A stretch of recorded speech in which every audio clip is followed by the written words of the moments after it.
from Vaikuntha after meeting Lord Vishnu. On the way, he met Indra. Sage Durvasa presented Indra a flower garland given by Lord Vishnu. Indra, being in a proud and arrogant mood, took the garland and put it around the neck of his elephant. The elephant threw the garland on the ground and trampled on it. This enraged Sage Durvasa. It was an insult not only to him but also to his beloved Lord Vishnu. Sage Durvasa then cursed Indra and said, Indra, you have become proud because of your riches and wealth. I curse you and the three worlds you rule. The Devas shall lose their prosperity and glory. The curse took effect immediately. Indra, pale, drawn, and lustreless, went to Lord Brahma on Mount Meru. Lord Brahma, the earth and heavens have lost all their glory and splendor. All religious practices have been stopped. The gods have become weak and the asuras have become strong and powerful. As a result, more and more devas are losing their lives. Please tell us a way to save ourselves. Dear Indra, I do not know what to do. Let us all go to Lord Vishnu and pray to him for help. So Brahma, Indra, and some other devas went to Lord Vishnu and asked him for help. Lord Vishnu, you are all-powerful and savior of the universe. The demon king Bali and his army of asuras have defeated the devas and have taken control of the three worlds. Please help us and tell us a way out. To all the distressed devas, Lord Vishnu said, The asuras are now powerful. Since they are the stronger side, make peace with them. Ask their help in churning the milky ocean. As a result of the churning, Amrita shall come out, drinking which you shall become all immortal again. Make Mount Mandara your churning rod and Vasuki, the king of serpents, as your churning rope. Be kind and courteous to the asuras.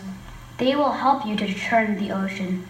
If they put terms and conditions before you, accept them gracefully. From the churning of the ocean, deadly poison called hala hala shall arise. But do not be afraid of it. Many other things will also issue out as a result of the churning. Do not express any anger, greed, or desire for them. Be diligent, watchful, and careful, and I shall help you. Indra and the devas go to the demon king Bali. Lord Indra explained to Bali Lord Vishnu's plan of churning the ocean. Bali was a wise and clever commander and knew that this was not the time to fight, but to make peace. After listening to Indra, the demon king Bali said, Okay, I will help you if you promise to share the Amrita with us. Sure, Bali, as you wish. The devas and the asuras then went to Mount Mandara and uprooted the golden mountain and brought it to the ocean. They now needed a humongous rope to start churning the milky ocean.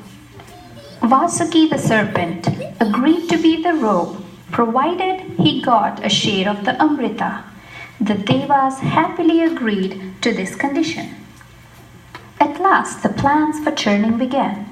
The devas headed by Sri Vishnu caught the serpent's head and the asuras caught the tail. But the asuras somehow were not happy with the arrangement. They said, Do not try to cheat us. The Shastras say it is inauspicious to hold the tail of a serpent. And so, as previously mentioned by Sri Vishnu, the devas agreed to the condition and exchanged their positions. The asuras were happy to get the head end of the snake, and the devas positioned themselves at the tail end. And so, at last, the churning began.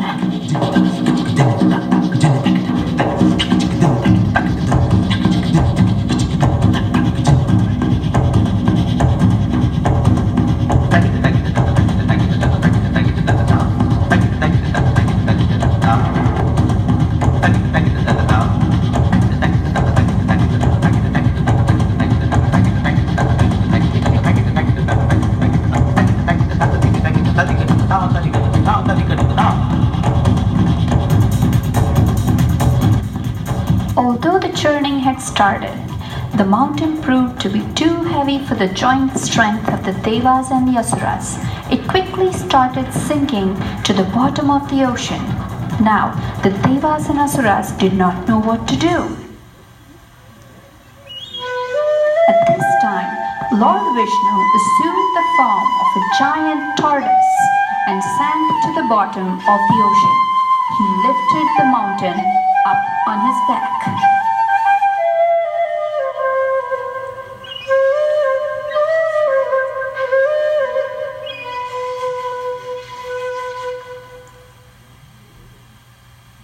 As the churning continued, the first thing that came out of the ocean was the most dangerous poison, the hala hala.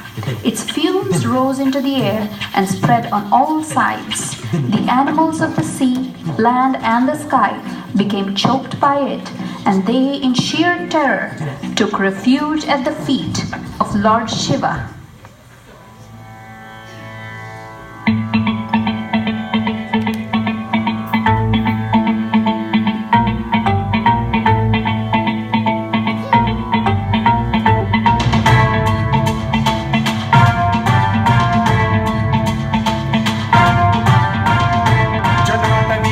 जलं प्रवाह पावितस्थले कलेवलम्ब्य लम्बितां भुजङ्गलिङ्गमालिका कमण्डमड्डमड्डमन्निनादवड्डमर्वयं चकार चण्डताण्डवं तनोतु नः Shiv Shiv Shiv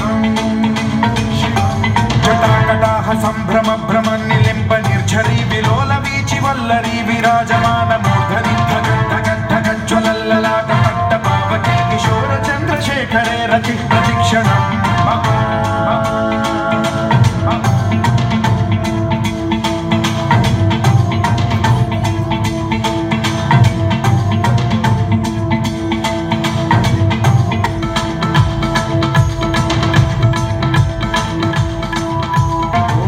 Lord Shiva gathered all the poison in the palm of his hand and swallowed it up.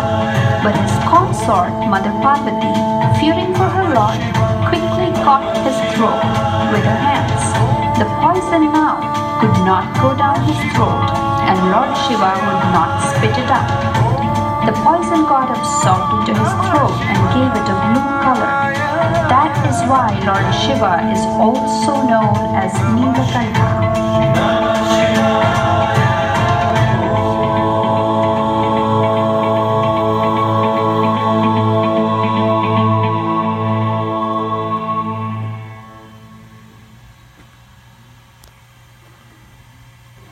Now that the atmosphere had been cleared of the fumes and the poison, the churning was taken up with greater vigor and energy.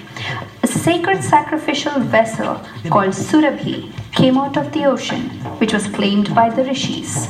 Next came the famous white horse, Uchchaishrava, which was taken by Bali, followed by Airavata, which was taken by Indra. The Kaustubha, which was a beautiful and precious lotus-colored gem, went to adorn the chest of Sri Vishnu. After this came the Parijata tree, followed by a group of beautiful apsaras that went to Devaloka.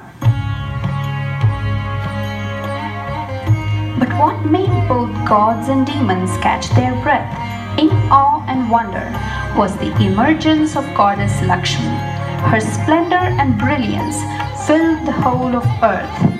There she stood in all her shining glory, beautiful and ever pure, with a garland of flowers in her hand.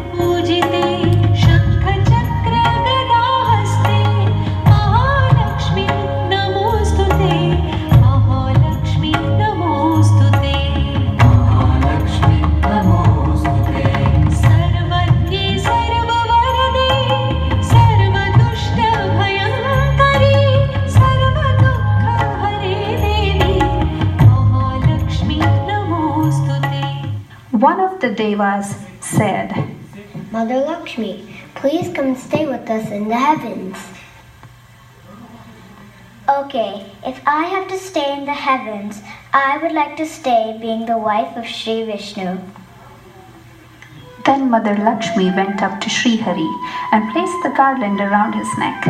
She accepted him as her husband and Lord Vishnu placed her in his heart. Since then, Mother Lakshmi became the goddess of prosperity and the fortune among devas. After Mother Lakshmi, there arose from the churning a lotus-eyed beauty called Varuni, who was the goddess of all intoxicating drinks. She was taken by the asuras. On and on the churning continued, till at last from the ocean came up a magnificent youth, Dhanvantari, who was an Amsha of Lord Vishnu. He carried in his hands a jar of Amrita, the much awaited nectar. When the Asuras saw this, they were filled with greed. They snatched the jar from the hands of Dhanvantari and even started fighting among themselves for the Amrita. I should get it first. No, not you. I shall take it first. Who are you to take it first? I should be the one to get it first. The Asuras hence squabbled and quarreled among themselves. The weaker Asuras became jealous and thought that this was not right. The Devas have helped them to get the Amrita, and they should get a share of it too. In the middle of all this confusion, the gentle Devas appealed to Sri Vishnu for help. Lord Vishnu at once took the form of a most beautiful and enchanting young girl called Mohini. She was so lovely that at once all the Asuras fell in love with her. They gave her the pot of Amrita and asked her to distribute it to whomever she pleased. She looked at them sweetly, fluttered her eyelashes, and said, "But are you sure you can trust me? I'm your woman." Yes, you please distribute it. "But you'll have to put up with anything I do, whether right or wrong." Yes, please do.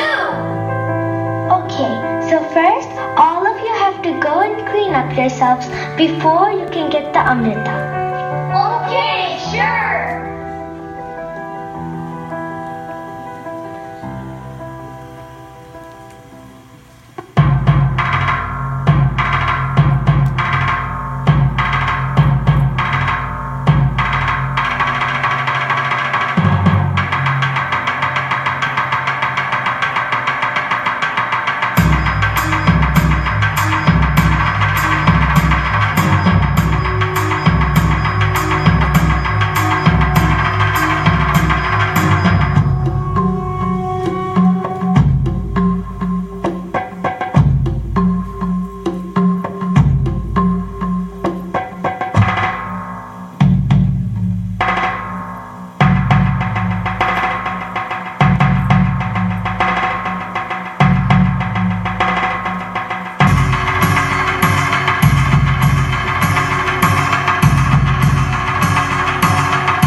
When the Amrita had been wholly spent, Lord Vishnu assumed his form and left the place on the back of Garuda. The Daityas suddenly woke up from the spell of Maya cast by Mohini and were furious when they learned how they had been cheated. They launched a terrible war against the Devas, but the Devas were immortal with Sri Vishnu on their side.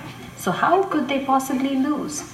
The Asuras suffered a miserable defeat due to their lower tendencies of greed, lust, and anger.